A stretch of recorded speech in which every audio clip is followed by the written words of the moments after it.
एक पेपर पकड़ के कहने पे मजबूर हो गई हूँ बच्चे बराए फ़रोख्त। कौन सी माँ है जो बच्चे बराए फ़रोख्त करती है?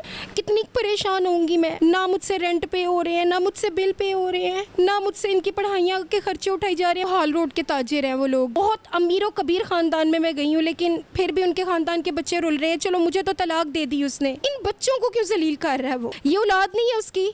अस्सलाम वालेकुम, मैं हुमायरा इम्तियाज़ और आप देख रहे हैं आवाम की आवाज़ टीवी। नाज़रीन, औलाद इंसान के लिए अल्लाह ताला की रहमत होती है, लेकिन अफसोस कि हम उस माशरे में रहते हैं जहाँ पर कई लोग इस औलाद को रहमत की बजाय जहमत समझ लेते हैं। आज हम बात करेंगे एक ऐसे ही शख्स के हवाले से जिसने अपनी बीवी को अपने 5 बच्चों समेत इस माशरे में ज़िल्लत उठाने के लिए तनहा छोड़ दिया। मेरे साथ मौजूद हैं वो खातून और उनकी बेटी भी। इनसे बात करते हैं, जानते हैं मज़ीद के क्या मामला थे। अस्सलाम वालेकुम। वालेकुम अस्सलाम। क्या नाम है आपका? सोनिया। अच्छा सोनिया, मुझे ये बताएं कि क्या मामलात हुए आपके शौहर के साथ कि इस तरह उन्होंने आपको और आपके बच्चों को ऐसे लावारिस छोड़ दिया? मिस, एक्चुअली परेशानी और ज़िंदगी इस मरहले पे उस इंसान ने पहुंचा दी है कि मैं औलाद को एक पेपर पकड़ के कहने पे मजबूर हो गई हूँ बच्चे बराए फ़रोख्त। वरना आप बताएं कौन सी माँ है जो बच्चे बराए फ़रोख्त करती है? कितनी परेशान होंगी मैं। ना मुझसे रेंट पे हो रहे हैं, ना मुझसे बिल पे हो रहे हैं, ना मुझसे इनकी पढ़ाइयाँ के खर्चे उठाए जा रहे हैं। माशाल्लाह 5 बच्चे पढ़ने वाले हैं। ना मुझसे कोई ऐसे इनकम ऑफ सोर्सेज इनको खिलाया जा रहा है। आप मुझे बताएं मैं कहाँ से इनको ला के खिलाऊँ? क्या करूँ मैं?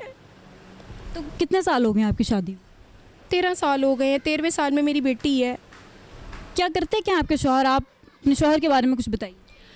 बेसिकली वो हाल रोड के ताजिर हैं वो लोग। और अतीक इलेक्ट्रॉनिक, शेख अतीकुर रहमान इसका नाम है। शेख मोहम्मद यूनुस जो है वो इसके मेरे ससुर का नाम है, इसके दादा का, बच्चों के दादा का। और शेख मोहम्मद रमज़ान इसके चचा का नाम है। अतीक इलेक्ट्रॉनिक एक नाम है, एक ब्रांड है जाना माना। और ये हाल रोड के ताजिर हैं। इसके मामू जो हैं हाजी मोहम्मद नवाज़ और पप्पू, हाल रोड के सदर भी हैं और माल रोड के सदर भी हैं। तो अब आप देखें कि इतने बड़े ख़ानदान से, मैं इतने अच्छे ख़ानदान से गई हूँ और बहुत अमीर व कबीर ख़ानदान में मैं गई हूँ, लेकिन फिर भी उनके ख़ानदान के बच्चे रुल रहे हैं। चलो मुझे तो तलाक दे दी उसने, मुझसे तो जो भी था मसला। आपको तलाक दे चुके हैं? जी, मुझे डाइवोर्स दे दी उसने, लेकिन इन बच्चों को क्यों जलील कर रहा है वो? मेरा सिर्फ सवाल ये है कि इन बच्चों को क्यों जलील कर रहा है वो, धक्के खिलवा रहा है? ये औलाद नहीं है उसकी। ये 5 बच्चे उसने रोलने के लिए पैदा किए थे। क्या उनके ख़ानदान के बच्चे रुलते हैं ऐसे ही? मुझे एक बच्चा भी उनके ख़ानदान का रुल रहा है तो मुझे बताएं या दिखाएं। तो आपके इस 13 साल जो शादीशुदा ज़िंदगी थी, इसमें आपके शौहर के साथ किस तरह के मामला थे? उनका कैसा रवैया था? अच्छा था या कुछ मामला ख़राब? मामला मिस, पहले बच्चे की वजह से थोड़े से डिस्टर्ब थे। जब मेरी बेटी हुई है, मेरी बेटी को एक्सेप्ट नहीं किया इन्होंने। जब आहिस्ता आहिस्ता वो बड़ी हुई है, घर से निकाल देना, यानी कि मुझे मेरी अम्मी की तरफ छोड़ के जाना तो वापस लेने ना आना। मैंने रोना, फ़ोन करना, अपनी फ़ोन बंद कर देने जैसे। फिर खैर मनोतियाँ होती रही, फिर मैं जाती रही, फिर आता रहा, फिर मुझे मेरे बाप से ले जाता रहा। करते करते 2 बच्चियाँ हो गई, फिर बेटा हुआ। फिर कोई 8 महीने मेरे बड़े सुकून से गुजरे हैं जब बेटा हुआ है। फिर खैर फिर अल्लाह पाक ने बेटी दे दी, फिर उसके ऊपर बेटी दे दी। सबसे छोटी बेटी पे इन्होंने मुझे घर से निकाल दिया था 2017 में, जब अल्ट्रासाउंड में पता लगा था कि बेटी है। यानी कि बेटी होने की वजह से इनका ये रवैया आपके साथ स्टार्ट? जी, बेटियों की भी एक बहुत बड़ी वजह है। एक वजह ये है कि पैसे बहुत मांगता था, डिमांड। रोज़ जाओ अपने बाप से 5 लाख लेकर आओ, 10 लाख लेकर आओ, 15 लेकर आओ, 50,000 लेकर आओ, 5,000 लेकर आओ, 10,000 लेकर आओ। हालांकि इनके ख़ानदान में किसी चीज़ की कमी नहीं, लेकिन उसको आदत पड़ चुकी थी ससुराल वालों से लेकर खाने की। तो ये कब से ये मामला शुरू हुए थे? पैसे मांगने वाले, इनकी डिमांड्स जो थी वो कब से शुरू हुई? लास्ट मैडम जब डाइवोर्स हुई है ना, उससे पहले उसने मुझसे 50 लाख की डिमांड की है। उसके दोस्त ने, कसाई ने, और उसने कसाई के थ्रू मुझे पैगाम पहुंचाया है कि ना आप इसको अपने बाप से 50 लाख रुपया ला कर दें ताकि वो अपना काम शुरू करे। मैंने कहा काम? मैं इसको कितने लाख खिला चुकी हूँ अपने बाप से लेके। अब मेरे वालिद साहब बीमार हैं, मेरा भाई फोत हो चुका है, जो इनकम ऑफ ज़रिया था वो तो ख़त्म हो चुका है। अब आप मुझे बताएं मैं कहाँ से ला के इनको खिलाऊँ, बच्चों को कहाँ से ला के पैसे इसको दूँ, क्या करूं? तो इसके बाद तकरीबन 18 अगस्त को वो घर से गया है। आज मैडम ये 5-6 अगस्त सितंबर हो गई है, घर नहीं आया। तो आपको जब पता चल चुका था कि आपके शौहर जो हैं वो इस तरह से आपके साथ उनका रवैया है, आपसे डिमांड्स करते हैं या आपके साथ जिस किस्म के भी मामला हैं, आप उनके साथ इतना टाइम क्यों रही हैं और इतने आपके 5 बच्चे हो गए, आपने पहले क्यों नहीं कोई स्टेप लिया? मिस, मेरे 5 बच्चे हुए, मेरी पहली बार से लड़ाई पड़ी, फिर ये सब कुछ मनमनोतियाँ होती रहीं, फिर इनके ख़ानदान वाले आते रहे, जो सदर साहब हैं, इनके जो मामू हैं, वो आते रहे, मना के ले जाते रहे कि अब दुख नहीं होगा, अब तकलीफ़ नहीं होगी, ये कर दें वो कर दें, जिस तरीके से वो ले जाते रहे हैं। लेकिन बात ये थी कि मैं चाहती थी मेरा घर बसा रहे, मुझ पे तलाक़ का धब्बा ना लगे। अगर मुझे पता होता इसने मुझे ज़लील करके 5 बच्चों के बाद ही तलाक़ देनी थी, तो मैं तो पहली बच्ची के बाद ले लेती तलाक़, कि भाई मैं अपने माँ बाप पे बोझ ना बनूं। आज मैं 5 बच्चों को लेकर कहाँ जाऊँ, कहाँ खिलाऊँ, कहाँ से? जलील करके रख दिया इसने। तो आपके ससुराल वालों को क्या इस पर रद्द-ए-अमल है? ससुराल वालों का पूरा हाथ शामिल है इसमें, इस पूरे प्लान, ये पूरा प्लान करके उन्होंने डाइवोर्स करवाई है, पूरा हाथ शामिल है। उनके घर में अपनी बच्ची को लेकर गई हूँ मैंने, तकरीबन डाइवोर्स के बाद तकरीबन कोई 6 दफ़ा अपने बच्चे उनके दरवाजे पे छोड़े हैं। ख़ुद मैं नियाज़ी मेडिकल सेंटर पे बैठी हूँ पास, कि शायद इनको रहम आ जाए, दरवाज़ा खोल दें। मैंने अपनी बेटी को कहा, बेटे जब पापा आ जाएंगे दरवाज़ा खोल देंगे तो बस आप मुझे फ़ोन करके ये बता देना कि हम लोग अंदर चले गए हैं, वो भी पापा के मोबाइल से फ़ोन करना, हम लोग अंदर चले गए हैं, पापा आ गए, हमें उन्होंने अंदर कर लिया, तो फिर मैं वापस चली जाऊंगी घर ना।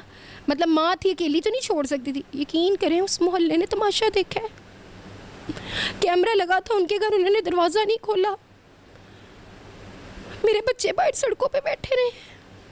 फिर 1-5 करवाइए, बाप आया तो उन्होंने फिर बच्चे वापस भिजवाए हैं कि हमने नहीं रखने बच्चे, हमारे दरवाजे पे फेंक गई है। अब आप मुझे बताएं, आज मैं बच्चे उनके दरवाजे पे फेंकूं, बेटियों का दान है, इतनी प्यारी बच्ची हैं, मैं कहाँ लेकर जाऊँ इनको? आपने पुलिस से रब्ता नहीं किया? आपने अदालती कोई मामला अदालत से रुजू किया इस सिलसिले में? जी बिल्कुल, मेरा पुलिस केस है, 2 FIR हुई हैं इसके ऊपर, बल्कि इसके ऊपर तो तकरीबन कोई 7 FIR हैं। कुछ जगहों पे ये लोगों की कब्ज़े करता है और ये बहुत बड़ा ग्रुप में है, कब्ज़ा ग्रुप में शामिल है, और इसने पता नहीं कितने लोगों की बद्दुआएं ली हुई हैं जो आज मेरे बच्चों के आगे आ रही हैं। और 50,000 रुपया ख़र्चा लग चुका है महीने का, कोई 35 लाख रुपया लास्ट ड्यूज़ हैं जो इसने क्लियर करने हैं, लेकिन रोल रहा है। घर नहीं है मेरे पास, छत नहीं है, बच्ची है मेरी, कहाँ लेके रुलूँ इनको? चले आपको तो तलाक दे दी, मैं बच्चों का क्या कसूर था? बच्चों के मैं इनकी बेटी से बात करते हैं। बेटा आप कौन सी क्लास में पढ़ती हैं आप? 7th में। क्या नाम है आपका? नूरे हरम। अच्छा, तो आपके अब्बू जो हैं, आप उनकी याद आती है? आप नहीं, आपका दिल नहीं करता उनसे मिलने? दिल नहीं करता, वो अंदर घुस आए तो दिल करता है, लेकिन अंदर वो जाने नहीं देते हमें। मिलते नहीं आपसे? नहीं मिलते। क्या कहते हैं? वो कहते हैं अपनी मम्मा को आप लोग को खुद पालें, मैं किसी का नौकर नहीं हूँ। आप देख सकते हैं कि एक वालिद अपनी बच्ची को ये कैसे कह सकता है, ऐसे अल्फाज का इस्तेमाल कैसे कर सकता है कि मैं किसी का नौकर नहीं हूँ, मैं तुम्हें क्यों पालूँ? ये एक बहुत बड़ा सवाल है नाज़रीन, कि एक वालिद अपनी सगी औलाद को ऐसे कैसे बोल सकता है। अच्छा, आप मुझे ये बताएं कि आप के साथ अबू घर में कैसे थे, प्यार करते थे आपको? नहीं करते थे, सुबह सुबह जाते थे, रात को 3 बजे आते थे और हमें इतना डांटते थे। क्या कहते थे? कहते थे चलो ये निकलो, चलो मामा हमें कहीं बाहर लेके जाती हैं तो पीछे से फ़ोन करते हैं, तुम लोग क्यों निकलते हो घर से? हम जब भी जाते हैं कहीं पे ना, तो बाहर से ताला लगा के जाते हैं, निकले नहीं है। तो आप क्या चाहते थे कि अबू आपसे कैसे रहें? हर कोई चाहता है कि प्यार से रहें, लेकिन ये प्यार के काबिल ही नहीं है। आप तो प्यार की काबिल हैं, आपके साथ ऐसे क्यों करते हैं? वो जो हमारी दादो हैं वो उनसे करवाती हैं। या वो क्या कहते हैं? वो कहती हैं देर आ जाए तलाक इसको, मम्मा को मेरी। दादू भी आपसे प्यार नहीं करते? उन्होंने कहाँ से करना है, हम वहाँ पे जाते हैं तो वो कहते हैं चलो किधर आए हो, अपने घर चलो। ऐसा कोई प्यार करता है? नाज़रीन, आप देख सकते हैं इस वक्त इस बच्ची की बातें सुन के मुझे इस कदर अफसोस हो रहा है कि वालिदैन तो अपनी औलाद का एक उफ़ तक नहीं बर्दाश्त करते, एक उन्हें ज़रा सी भी तकलीफ़ हो जाए वो नहीं बर्दाश्त करते, लेकिन एक सगा बाप होकर वो अपनी औलाद के लिए ऐसे लफ्ज़ यूज़ करे, उसे बिल्कुल भी ना प्यार करे ना कुछ समझे, बड़ा ही तकलीफ़ पहुंचती है। क्या कहूँ कि इंसानियत दम तोड़ चुकी है, खून सफ़ेद हो चुके हैं। ये मेरी बहन है, ये भी मेरी बहन की तरह है, मेरी छोटी बहन की तरह है। आप सबसे गुजारिश है कि इनकी मदद करें, इनको इंसाफ दिलाएं, इनके लिए आवाज़ उठाएं ताकि इन्हें इंसाफ मिल सके, ये इस माशरे में लावारिसों की तरह ज़िंदगी ना गुजार सके। इसी के साथ अपनी मेज़बान मारिया इम्तियाज़ को दीजिए इजाज़त। अल्लाह हाफ़िज़। हर सदमे गम दर्द की एक ही आवाज़, आवाम की आवाज़। नाज़रीन, आवाम की आवाज़ एक ऐसा टीवी नेटवर्क जो मेरा है, जो आपका है। इसे ज़रूर देखिएगा, सब्सक्राइब कीजिएगा, लाइक कीजिएगा, बेल आइकन का बटन दबाइएगा। मेरा वादा है आप एंजॉय करेंगे।